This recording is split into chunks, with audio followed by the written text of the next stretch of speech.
আসসালামু আলাইকুম। ষষ্ঠ গণবিজ্ঞপ্তির জন্য সুখবর আসতেছে। 1 থেকে 5ম যে গণবিজ্ঞপ্তি হয়েছে, এই গণবিজ্ঞপ্তিগুলোর প্রতিটা প্রার্থীর প্রাণের দাবি কিছু ছিল।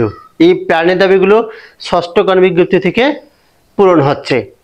তো এখন 1 থেকে 5ম যে প্রাণের দাবিগুলো, তো অবশ্যই সেই প্রাণের দাবিগুলো ষষ্ঠ গণবিজ্ঞপ্তি থেকে পৌঁছিত হচ্ছে। তাহলে অবশ্যই ষষ্ঠ গণবিজ্ঞপ্তির যে প্রার্থীরা, তাদের জন্য অবশ্যই এটা কি সুখবর। তারা অবশ্যই এতদিনকার যে প্রাণের দাবিগুলো সেটা পূরণ হয়ে যাচ্ছে ষষ্ঠ গণবিজ্ঞপ্তিতে। এবং এমপিভুক্ত শিক্ষকদের কিন্তু এই দাবিগুলো কিন্তু প্রাণের দাবি ছিল। তো এখন এদের দাবিগুলোর মধ্যে যে দাবিগুলো পূরণ হচ্ছে, তো আসলে ষষ্ঠ গণবিজ্ঞপ্তির যে নিয়োগ প্রক্রিয়াটা, তো প্রথম যে কাজটা এবার করবে সেটা হচ্ছে নিয়োগপত্র।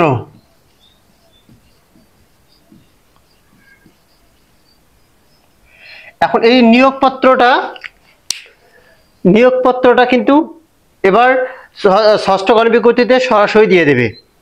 আগে যে গণবিজ্ঞপ্তিগুলো ছিল সেগুলোতে কিন্তু আগে সিলেক্ট করতো। আগে একটা প্রতিষ্ঠানে কি করতো, একটা প্রতিষ্ঠানে সিলেক্ট করতো, তারপর নিয়োগপত্র দিত আগের যে গণবিজ্ঞপ্তিগুলোতে। কিন্তু ষষ্ঠ গণবিজ্ঞপ্তিতে সেটা করবে না। এটা কি করবে, সরাসরি একটা নিয়োগপত্র দিয়ে দেবে। এর কারণটা হচ্ছে সামনে বদলি। এই বদলিটা অক্টোবর এবং নভেম্বর মাসে হওয়ার কথা। তো এজন্যই এরা নিয়োগপত্রটা দ্রুত দেবে এবং ষষ্ঠ গণবিজ্ঞপ্তির নিয়োগ প্রক্রিয়াটা দ্রুত সম্পূর্ণ করার জন্য কিন্তু প্রথম যে রেজাল্ট, ষষ্ঠ গণবিজ্ঞপ্তির যে রেজাল্টটা দেবে, সেটা একে সরাসরি কি দেবে, নিয়োগপত্র।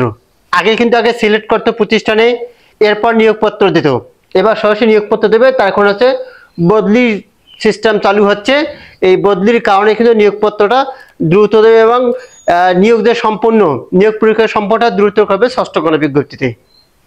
এরপর যে আমাদের দাবিগুলো, এনটিআরসি থেকে নিয়োগপ্রাপ্ত যে শিক্ষকদের দাবিগুলো, প্রাণের দাবিগুলো, সেটা হচ্ছে বিএড।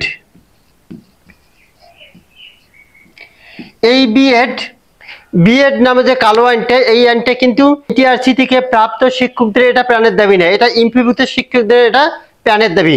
তো এখন এই যে বিএড নামে যে কালো আইনটা, এই আইনটা কিন্তু বাতিল হচ্ছে। অনেক আলোচনা চলতেছে মন্ত্রণালয়। তো এটা বাতিল হওয়ার সম্ভাবনা 100%। তার মানে এটা বাতিল হচ্ছে। মানে বাতিলটা কিভাবে হবে, এখন সরকারি হাই স্কুলের নিয়োগপ্রাপ্ত শিক্ষকরা নিয়োগ পাওয়ার পর কিন্তু 5 বছরের মধ্যে একটা সরকারিভাবে 1 বছর কিন্তু তাদেরকে ছুটি দেওয়া হয় প্রতিষ্ঠান থেকে। তার মানে টিটিসি টিচার্স ট্রেনিং কলেজ আমাদের বাংলাদেশে মোট আছে কতটা, 14টা। মোট 14টা টিচার্স ট্রেনিং কলেজ আছে সরকারি। এই টিচার্স ট্রেনিং কলেজগুলোতে 1 বছরের জন্য কিন্তু সরকারিভাবে ছুটি হয় এবং তারা 1 বছর এখানে কি করতে হবে, তাদেরকে একটা ট্রেনিং করতে হবে বা বিএড একটা কোর্স কমপ্লিট করতে হবে। এখন এই বিএড কোর্সটা এর আগে এমপিভুক্ত শিক্ষকরা কিভাবে করতো, তারা দেখা যাচ্ছে 1 বছর একটা ছুটি নিত। সেটা হচ্ছে কমিটি এবং প্রধান শিক্ষক যিনি, ওনাকে অনেক রিকোয়েস্ট করার পর তারপর ছুটি দিত। আবার এখানে কিছু লেনদেনের বিষয় হয়, লেনদেনের বিষয় এখানে আসে।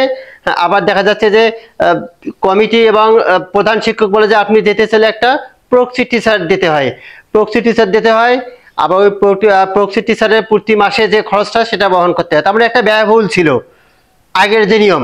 এখন যদি কাল এই বিএড নামে কানুনটা বাতিল হয় এবং সরকারি যে হাই স্কুল, ওইটার নিয়মে যদি কাল টিটিসিতে 1 বছর ছুটি দেওয়া হয়, তখন কিন্তু আর ওই ঝামেলাগুলো থাকবে না।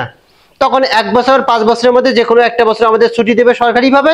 এখানে আমাদের হেডমাস্টারকেও ওইভাবে বলার দরকার নাই, আর কমিটি যে সভাপতি, ওনাকেও বলার ওইভাবে দরকার হবে না। বলতে হবে কিন্তু সরকারিভাবে যেহেতু ছুটিটা আসবে, তখন আমাদের ব্যয়টা হবে না। যে একটা ব্যয়বহুল, সেই ব্যয়বহুলটা আমরা বেঁচে যাব।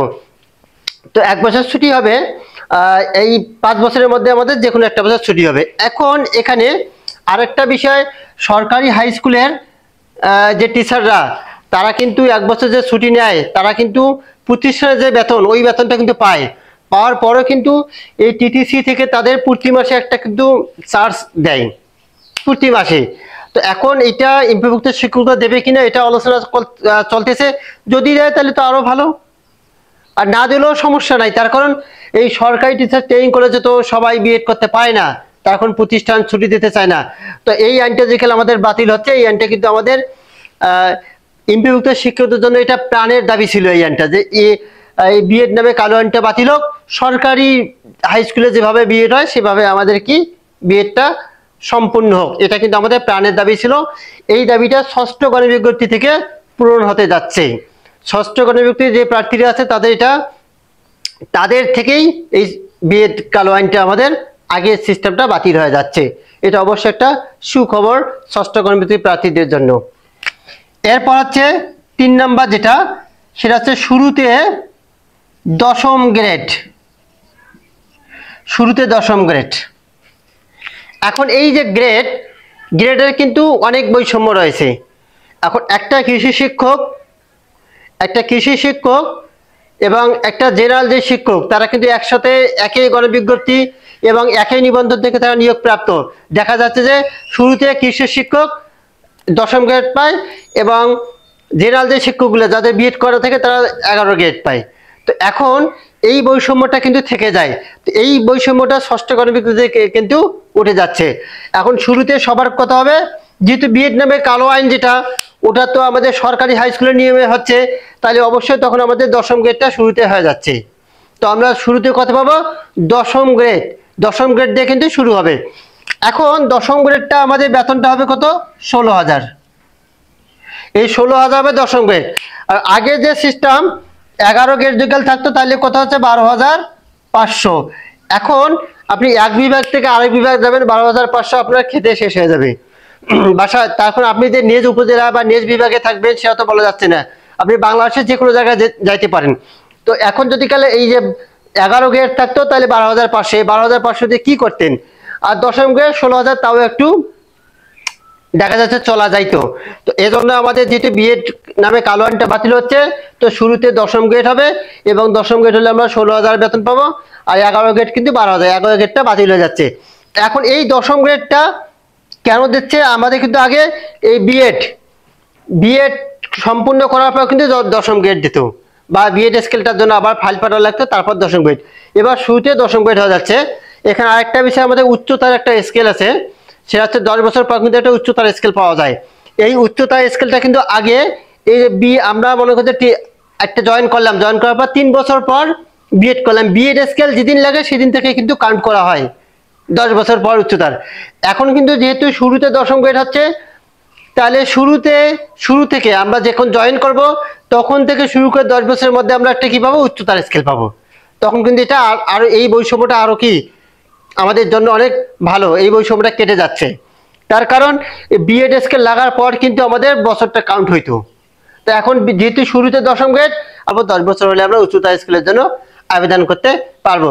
তো ষষ্ঠ গণবিজ্ঞপ্তি থেকে কিন্তু আমাদের এই নিয়মগুলো চালু হচ্ছে, বিএড থাকবে না, নিয়োগপত্র সরাসরি দেবে এবং শুরুতে দশম গ্রেড এবং 5 বছরের মধ্যে যে কোনো একটা বছর টিটিসি 14টা যে আমাদের সরকারি কলেজ আছে, যে কোনো আপনি এই 14টা সরকারি কলেজের মধ্যে আপনার যে প্রতিষ্ঠান ওখান থেকে কাছাকাছি যে সরকারি কলেজ, আপনি ওখানে চয়েস দিয়ে ওখানেই 1 বছরের ট্রেনিং করতে পারেন। তারপরে আপনি চাইলে বাংলাদেশে যে কোনো জায়গায় এটা ট্রেনিং করতে পারেন। তো আপনার সুবিধা যেখানে, আপনি সেখানে এই 14টা কলেজের মধ্যে যে কোনো একটা কলেজ চয়েস দিয়ে ওখানে আপনি 1 বছরের বিএডটা সম্পন্ন করতে পারেন। তো আমরা চাই দ্রুত ষষ্ঠ গণবিজ্ঞপ্তির প্রক্রিয়া সম্পূর্ণ হোক, নিয়োগ প্রক্রিয়া সম্পূর্ণ হোক এবং এই আইনগুলো যাতে বাস্তবায়ন হয়, এটা হচ্ছে আমাদের কাম্য।